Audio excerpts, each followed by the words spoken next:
7:30. I'd like to call this legislative meeting of Chillicothe City Council to order. Roll call, Mr. Clerk. Trutchell. Here. Tapman. Here. Showman. Here. Kroll. Here. Patrick. Here. Neal. Here. Gray. Here. Bonner. Here. Ames. Here. Yeah, I'd like to ask everybody to rise for the Pledge of Allegiance. I pledge allegiance to the flag of the United States of America and to the republic for which it stands, one nation, under God, indivisible, with liberty and justice for all.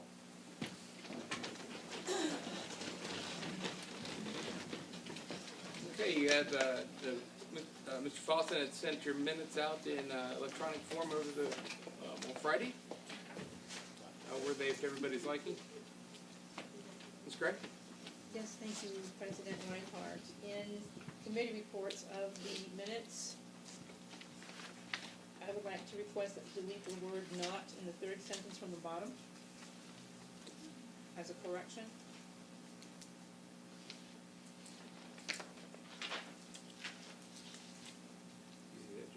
Yeah. Human Resources. Make a motion for that approval. Motion. Seconded by Mrs. Ames to correct the minutes as noted by Ms. Gray.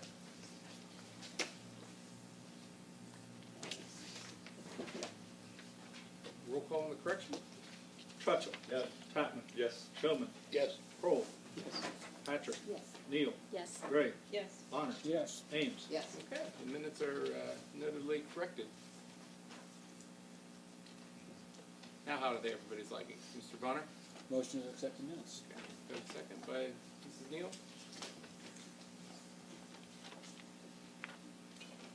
Roll call to accept the council minutes. Trutchell. Yes. Tapman. Yes. Showman. Yes. Kroll. Yes. Patrick. Yes. Neal. Yes. Gray. Yes. Bonner. Yes. Ames. Yes. Okay, the minutes are approved. Reports of committees. Ms. Gray? Thank you, President Reinhardt. I would like to make a motion to strike from the agenda, from legislation, item number 3, which is to amend an ordinance 16-14, extending the hiring period of 2 part-time seasonal employees. You do have a second? Mrs. Ames? Motion to strike. Okay, motion on the floor is to strike item number 3. Roll call? Trutchell. Yes. Tapman. Yes. Showman. Yes. Kroll. Yes. Patrick. Yes. Neal. Yes. Gray. Yes. Bonner. Yes. Ames. Yes. And motion carries. I would also like to make a motion to strike from the legislative agenda item number 4, which is an ordinance transferring funds from civil service salaries and fringes to civil service outside contracts. Do you have a second? Mr. Kroll? Roll call? Trutchell. Yes. Tapman. Yes. Showman. Yes. Kroll. Yes. Patrick. Yes. Neal. Yes. Gray. Yes. Bonner. Yes. Ames. Yes. Okay, item 4 will be strict from the agenda, and the agenda's getting smaller. That concludes my report. Okay, thank you. Kroll? Safety Service Committee has 2 items on tonight's agenda. Item number 1, which is up for a 3rd reading. I'm going to make a motion that we not read this, and probably at our next meeting we will strike it because it's not, I'm going to make sure, but it's not needed. Okay. You want to make that motion? So I'll make a motion that we please not read item number 1. Okay, seconded by Mrs. Neal.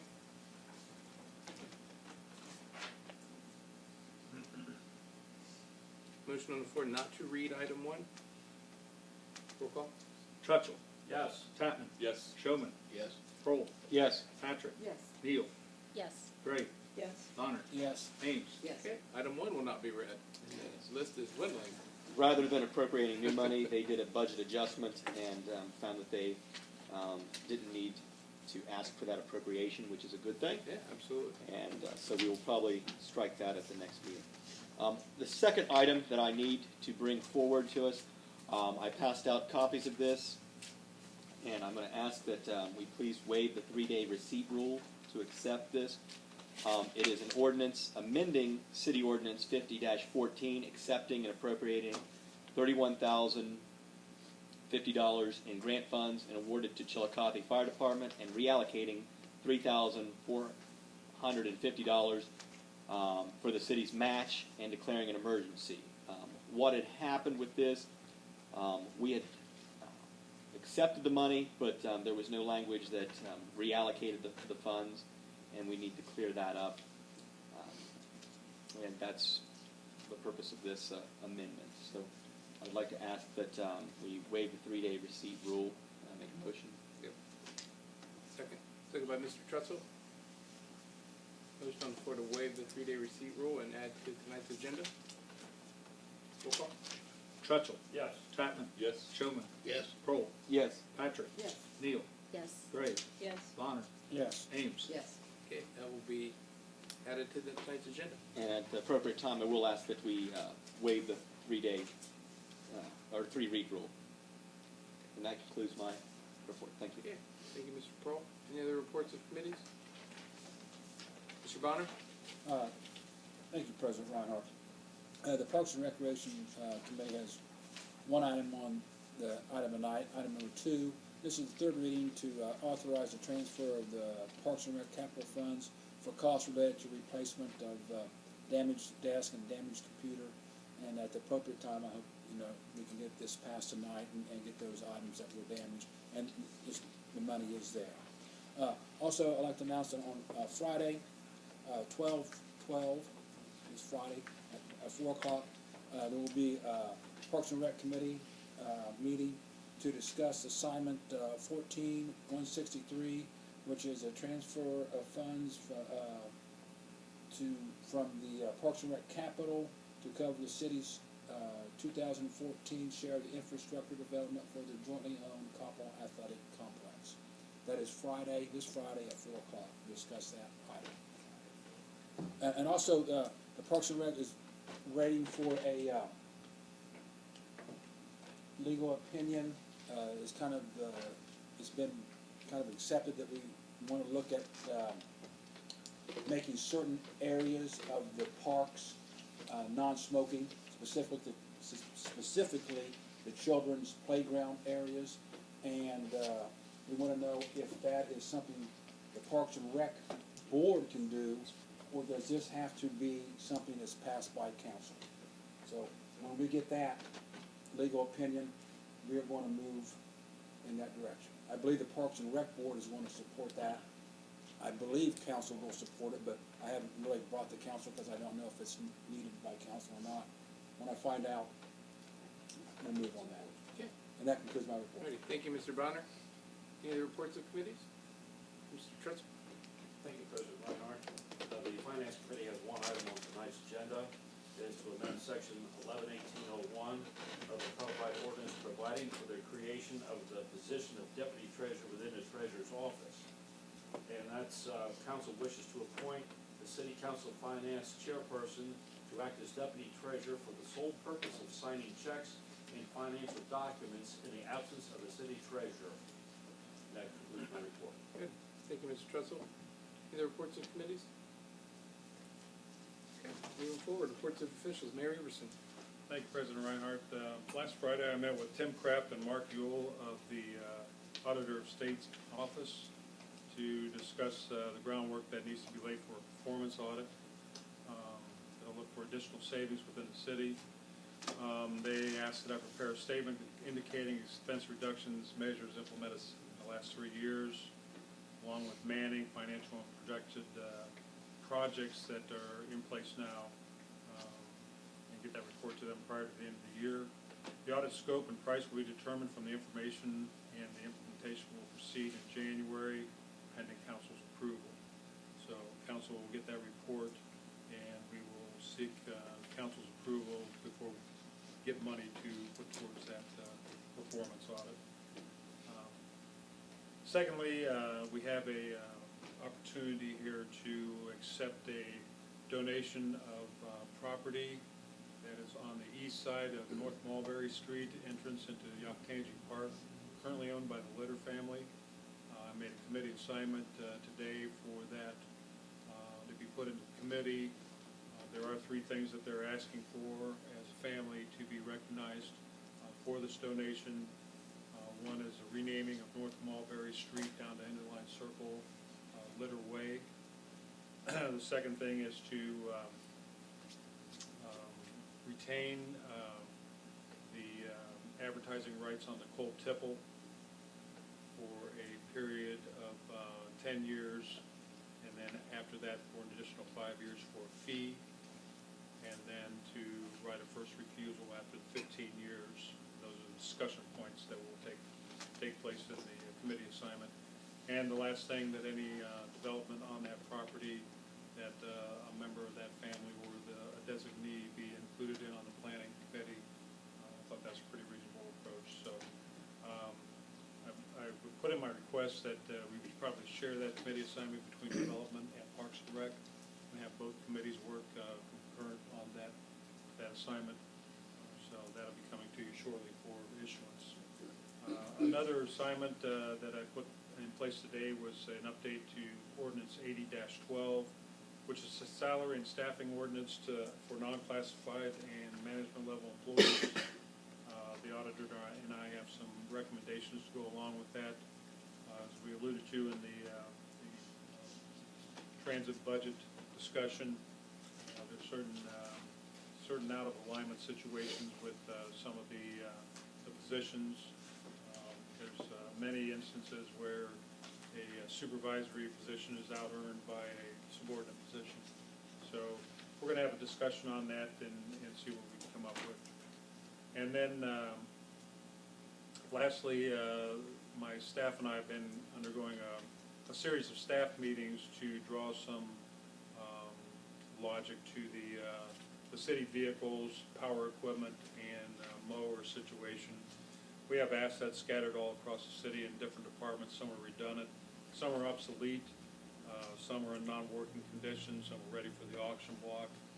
So we're going through and rating all the equipment in each department and seeing what we truly need to run in those departments and what can be put up on the auction block and maybe even a scrap heap on some of them, because we have some vehicles that just aren't even running right now. But every department's participating in that owns vehicles, and we should have something concrete with a recommendation list to go on the auction, which we're engaging in an electronic auction program through the auditors work on that, and so we'll get the list of assets to them that are ABC rated. That's coming up. And that concludes my report. Okay, thank you, Mayor Iverson. Auditor Feeney? Thank you, President Reinhardt. I'll touch on the item that Councilman Pearl brought to your attention tonight. Just a housekeeping item, essentially. We originally accepted we accepted the full amount, the full cost of the thermal imaging cameras instead of accepting just the grant amount. All you're doing tonight is accepting money that we've already physically received and reallocating money that's already been appropriated. So I too would request and support your waiver of the 3-read rule tonight and passage of that ordinance. As everybody knows, budget conversations are progressing nicely. I think we're on a pace to resolve those conversations probably within the next 10 days, so I appreciate everybody's hard work and attention to those matters. Speaking of hard work, last Thursday was the Rudolph Run, and we had really good attendance from really a big portion of the city as part of the wellness program. Good turnout from the auditor and income tax departments. We had one person sick and another person stuck at the doctor, but other than that, it was good attendance and a really well-attended night. So thank you to Southern Ohio Survivors and our wellness team for putting that together for us.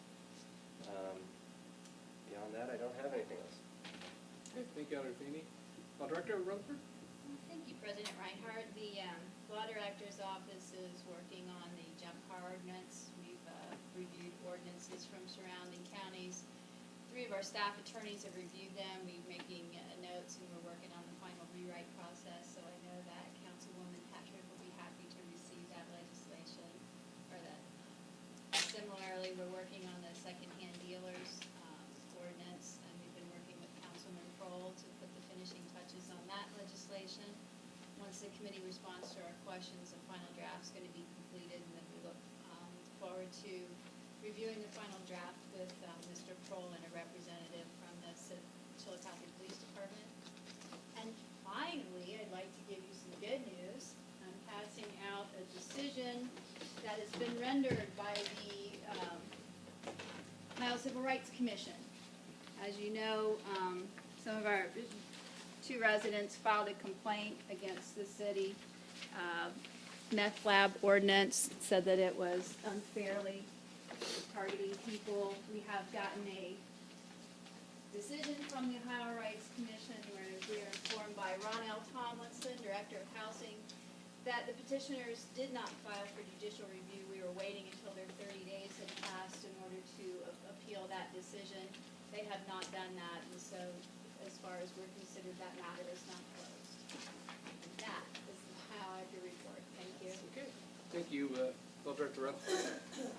From the chair, I don't have much to report. I do want to thank Councilman Trutzel for covering for me last legislative meeting with my with the surgery that I had, and I want to thank Mrs. Gray's committee for bringing a piece of legislation very quick. I actually didn't get the, I think it was the wellness expenditure until that morning before I was leaving to go to the hospital, and I emailed it to Mrs. Gray, and that knowing that the funds needed to be appropriated quickly before I think it was the 10th of December maybe, and to my surprise it was on the agenda, and then you guys shuttled that through so that that could take place. And thank Teresa in your office, Sherry, for having that actually ready to go. That was a nice little surprise reading how quickly and efficiently you guys were able to make that happen on an extremely last minute notice. So that's all I have to report.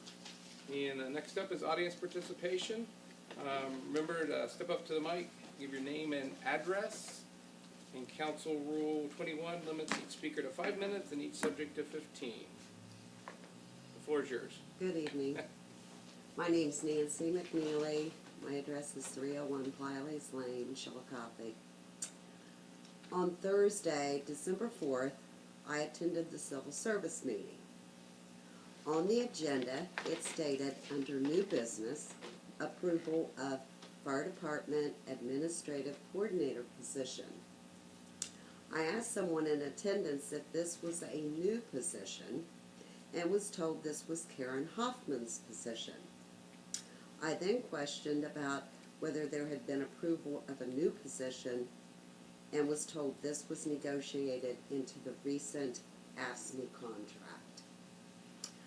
I then was allowed to see the job description, the proposed job description, along with the pay scale. Imagine my surprise when I saw that the top final step of secretary to the final step of the new negotiated position was $3.11 an hour difference.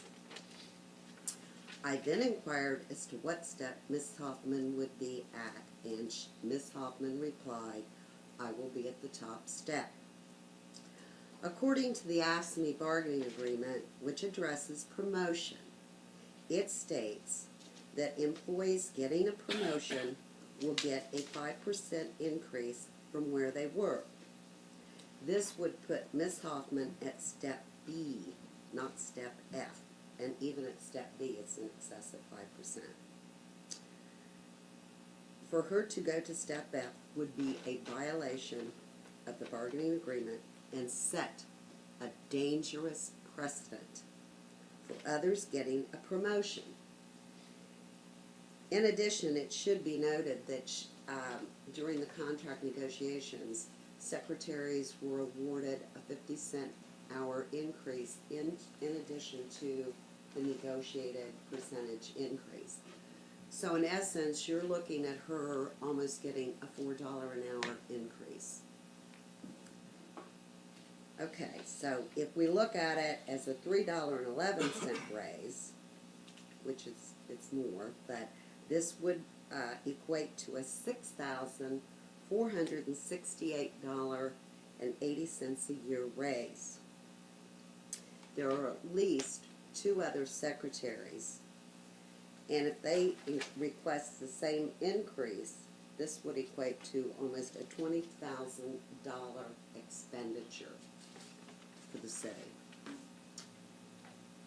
It is interesting to me that the fire chief would support a raise of this magnitude, considering that there are laid-off firefighters and fire stations closed. In my discussion with several council members, and you know who you are, they stated they were not aware of this position and did not show it on a sheet showing contract changes that was provided them by the administration. I asked, how do you think other bargaining members are going to feel when they become aware of the increase that their union president negotiated for herself? Finally, there has been a continued lack of communication and transparency between the mayor and council. Hopefully, council will begin to not accept the mayor at his word, but be provided all information so that they make more informed decisions.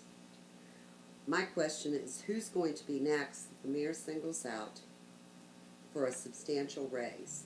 And ask yourselves, is this fair to all employees? Thank you. Thank you, Ms. McNeely. Any other members of the audience wish to address council? Okay. Next up is old business. Any council members have any old business they would like to bring forward? Okay. Petitions and correspondence, Mr. Clerk? Yes, Mr. President, I did receive two notices from the Ohio Division of Liquor Control. One pertains to the transfer of permit from C. Walters Enterprises LLC, doing business as Valero South Paint Express and Drive Up Window at 520 South Paint Street, to Chillicothe Riverside LLC, doing business as Riverside Valero at 228 North Bridge Street. The second is in relation to a transfer of permits from WHR Enterprises, Inc., doing business as Dairy Dream Carryout, 486 South Paint Street, new building, to C. Walters Enterprises, LLC, doing business as Valero South Paint Express and Drive Up Window of 520 South Paint Street. And lastly, I did receive an annual notice that we received from the Ohio Department of Commerce, Department of Liquor Control. This is to notify this legislative body that all of the alcoholic beverage sales permits in Chillicothe will expire on February 1 of 2015. There's a renewal process, and if the city council wishes to object to any particular entity or entities in their renewal, this provides you with the information concerning that, and also directs you to their website for additional information. That's all I have, Mr. President. Thank you. Thank you, Mr. Fawson. New business, any council members have any new business? Mr. Pretzel? Thank you, President Reinhardt. Over the weekend, when most of our neighborhoods have been decorated with Christmas decor, the first ward was decorated with trash. Some members of the council were notified that trash pickup was running behind, and some were not. I was one of the members who was not. On 4 o'clock Friday, I got an email from one of my constituents to let me know that his trash wasn't picked up. I had no idea about this. I jumped in my vehicle and toured Hesswood, and sure enough, there was trash everywhere. And it poured down rain. It was a mess.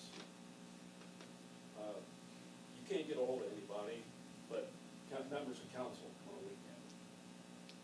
Guess who got all the calls? Me, and I'm sure several other council members did too.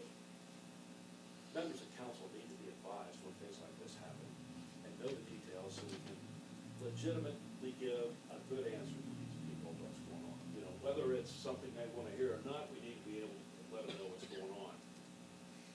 People of Heswood has some problems over the years, considering the fact that their streets are in a deplorable condition. They've had brown water. And now it seems like whenever the trash people run behind, it's on a Friday, which goes into a weekend and you can't do anything about it. You know, and the irony of all this, the people that first were at Heswood are the ones that voted for the levy. And they're the ones who are getting stuck. We failed them. We need to help these people out. We need to do a better job of communication, and I appreciate that. In addition, if we're getting the litter property, what's the chances of getting our salt pile moved over there and out of the middle of the park by the armory? You know, that's an eyesore. We'll put it right smack dab in the middle of the park. So if we can get that over in the tipples, which were designed to pick up like coal in the old days, so why not use it for salt? We get the salt out of the middle of the park. I realize it's out of the question now because we already have it. There's no sense of moving the salt pile. But in the future, Tipples where? where the coal tipples are, where the litter property is, Yeah, that's not our property. well, it will be. Yeah, That's what I'm saying. Oh, okay, for the When future. it becomes our property. yeah, we put it where we could put it this year. Well, I understand. And there's that, well it's- restrictions it's and more everything else. centrally That was a located long because you have to process. hit the west end of town. I know that. But still, it's in the middle of the park, and if we have an opportunity to move it, I think those tipples over there is a prime spot to put it, just to get it out of the middle of the park. And that concludes my report. Oh, by the way, I would like to piggyback on Mr. Bonner's meeting with a finance meeting so we can talk about license tag fees. And that will be approximately 4:30-ish, Yes. and we wouldn't have to make another meeting. We'll just piggyback on that one and Thank you, Mr. do Trusher. that. And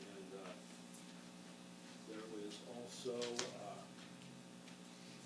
we want to be able to move the swimming pool out of the general fund and put it in Parks and Rec capital.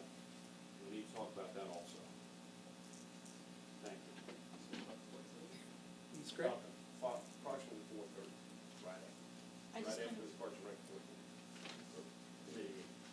want to kind of piggyback on Councilman Churchill's. Did something happen with trash pickup? Because I noticed also on Thursday that it was backed up.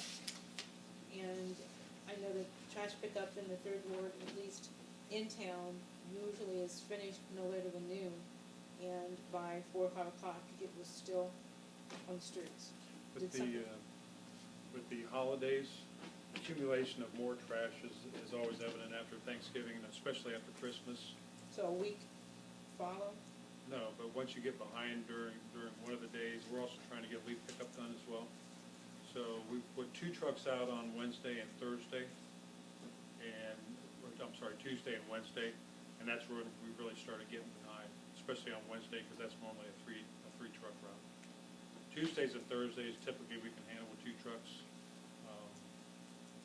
Wednesday, you pretty well need 3 trucks, and that was sort of the coup de grace. So, I've got a note here, Mr. Green to contact, all council members by email if we're not gonna complete a service, any service, so you're kept in the loop on that. Thank you. Any other new business? Okay, moving along, committee assignments and meeting dates. We've talked about the most recent Finance Committee and Parks and Rec committee meeting this upcoming Friday. Since our last legislative meeting, the following committee assignments have been issued. 1460 to the Finance Committee, a request to transfer funds in the Parks and Rec Department from capital equipment to equipment maintenance and repair to allow the processing of outstanding invoices. 161, a request to investigate moving the swimming pool department from the general fund to either the Parks or the Recreation Fund in the future. 1462, the Utilities Committee, a request for council to explore options for restructuring of the RMC water tower loan replacement and consider future capital improvement plans based on the available funding. 14163, to the Parks and Rec Committee, a request for legislation to transfer and appropriate Parks and Rec capital funds to cover the city's 2014 50% share of the infrastructure development for the Koppel Athletic Complex. And that is it. Next up would be legislation. Mr. Clerk, item number 4, excuse me, yeah, item 4. Second reading of an ordinance transferring funds from civil service. that one's here. Oh, I'm sorry. It's 2. Two. You pulled the wrong one. Pulled the wrong one off, excuse me. Third reading, number 2, is third reading of an ordinance authorizing the transfer of Parks and Recreation capital funds for costs related to the replacement of a damaged Parks and Recreation desk and computer and declaring an emergency. Third reading. No further discussion. The roll call on the ordinance? Trutchell. Yes. Tatman. Yes. Showman. Yes. Kroll. Yes. Patrick. Yes. Neal. Yes. Gray. Yes. Bonner. Yes. Ames. Yes. That motion carries. That ordinance is adopted. Now we're down to item 5. Second reading of an ordinance amending section 118.01 of the codified ordinances of the city of Chillicothe, providing for the creation of the position of deputy treasurer within the treasurer's office. Second reading. No further discussion. Item number 6. First reading of an ordinance amending city ordinance number 50-14, accepting and appropriating $31,050 in grant funds awarded to the Chillicothe Fire Department and reallocating $3,450 for the city's match and declaring an emergency. First reading. Mr. Kroll? I'd like to make a motion that we waive the 3-read rule. Yeah, second by Mr. Bonner. Motion on the floor to suspend the rules. Roll call. Trutchell. Yes. Tatman. Yes. Showman. Yes. Kroll. Yes. Patrick. Yes. Neal. Yes. Gray. Yes. Bonner. Yes. Ames. Yes. Yeah, motion carries. The 3-read rule will be suspended. Roll call on the ordinance. Trutchell. Yes. Tatman. Yes. Showman. Yes. Kroll. Yes. Patrick. Yes. Neal. Yes. Gray. Yes. Bonner. Yes. Ames. Yes. That motion carries. The ordinance is adopted.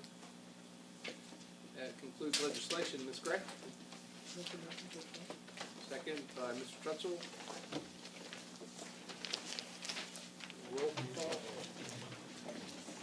Roll call on adjournment. Trutchell. Yes. Tatman. Yes. Showman. Yes. Kroll. Yes. Patrick. Yes. Neal. Yes. Gray. Yes. Bonner. Yes. Ames. Yes. We are adjourned. Thank you, ladies and gentlemen.